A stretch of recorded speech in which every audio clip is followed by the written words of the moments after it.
Hello everyone, स्वागत है आप सभी के पसंद यूट्यूब चैनल राज एजुकेशन में। उत्तर हजार भर्ती सुप्रीम कोर्ट से बड़ी अपडेट निकल कर आ रही है। हालांकि ये अपडेट काफ़ी देर पहले से ही आप लोगों को पता होगी, लेकिन इसमें सबसे इम्पॉर्टेंट बात ये है कि आप सभी के द्वारा ये बात बोली जा रही कमेंट सेक्शन में कि सर इसमें ऑर्डर संबंधित भी कुछ बातें की गई हैं क्या, 60-65 से संबंधित कुछ प्रावधानों को लेकर ललित साहब की बेंच ने कुछ बोला है क्या।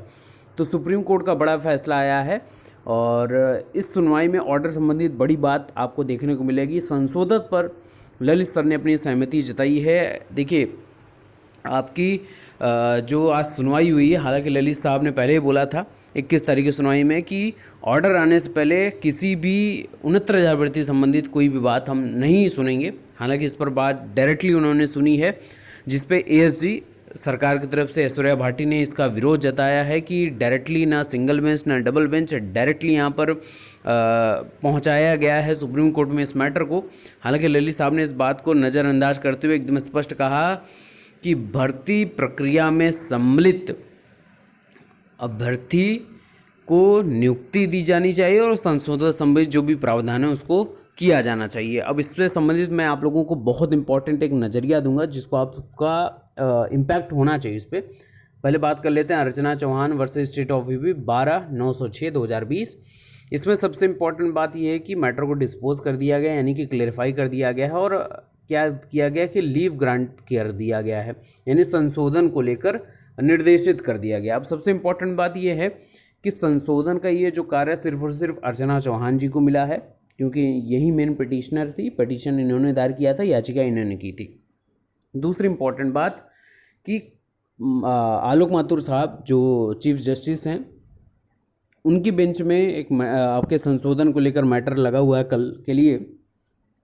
तो उस बेंच में संशोधन को लेकर यही आपकी जो जजमेंट है, ऑर्डर अभी तो आया नहीं, ऑर्डर जैसे रिलीज़ होगा उस ऑर्डर को लगाकर वहाँ पर भी राहत मांग की जाएगी और वहाँ पर से भी राहत मिल जाएगी, क्योंकि अपेक्स कोर्ट का वर्डिक्ट अपने आप में बहुत बड़ी बात होती है। दूसरी इंपॉर्टेंट बात क्या है कि संशोधन को लेकर यही चीज़ें होंगी कि आप चयनित हैं और आप चयनित लिस्ट यानी 67/8/67 में आपका नाम है तो आपको मौका देना चाहिए। यहाँ पर कई अभ्यर्थी परेशान हैं कि किसी के द्वारा फर्जी अंक भी तो भरा जा सकता है, तो फिर उनको संशोधन का मौका यानी कि जिला चयन समिति को कंसीडर करने का मौका, यानी कि आपके पास आपका रिजल्ट है, ठीक है, और आपके पास सही सारी चीज़ें हैं, वैलिडेट होती हैं, तो जिला चयन समिति आपको आगे बढ़ने का मौका देगी।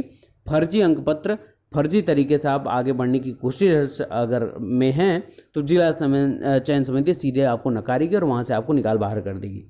लेकिन जो लोग वैलिड हैं, चयनित लिस्ट में जिनका नाम है, उनके साथ कोई खिलवाड़ ना हो, कोई परेशानी ना हो उनको, तो उस पर ये जजमेंट है। इस जजमेंट में एकदम स्पष्ट तरीके से बोला गया है।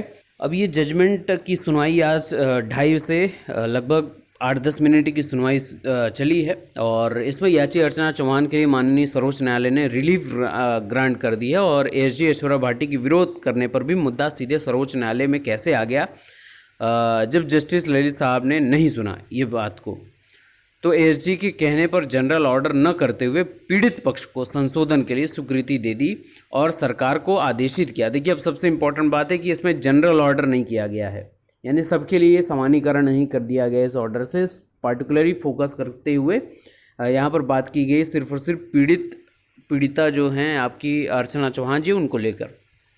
अब इस आदेश में संशोधन करना होगा और बच्चा मेरिट में है तो जॉब भी देनी होगी। सबसे महत्वपूर्ण बात ये है, इसका मतलब आप समझते हैं।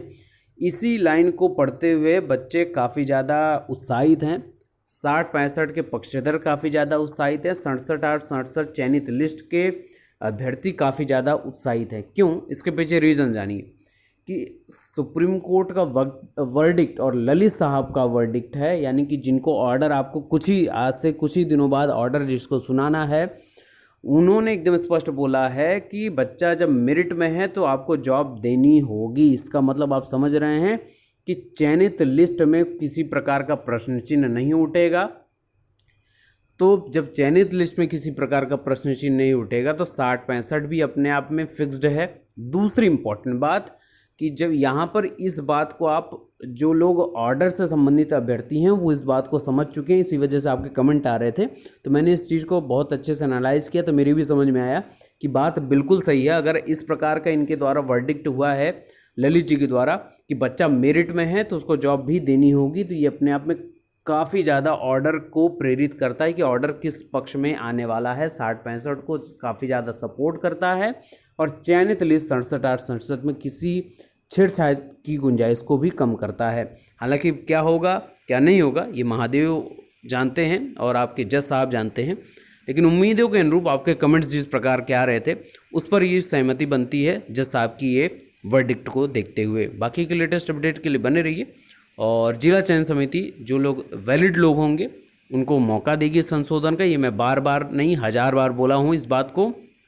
आपका अपेक्स कोर्ट हो, डबल बेंच का हाई कहीं का भी हो, वो जिला चयन समिति सर्वे सर्वा होती है।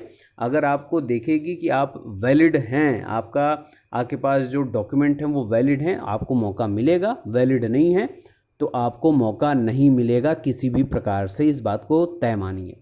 बाकी अर्चना जी को बहुत बधाई, उन्होंने अपने हक के लिए आगे लड़ी हैं वो, और उनका वैलिडेट होगा डॉक्यूमेंट तो वो आगे बढ़ेंगी। इनके अलावा आगे आने वाली सुनवाइयों में जो माथुर जी की बेंच पे लगा हुआ है आपके खंडपीठ में, वहाँ पर भी यही होगा। इसी ऑर्डर को वहाँ पर लगाते हुए रिलीफ मिलेगा, ये तय मानिए रिलीफ मिलेगा, लेकिन उन्हीं को मौका मिलेगा जो लोग उसके लिए वैलिड होंगे।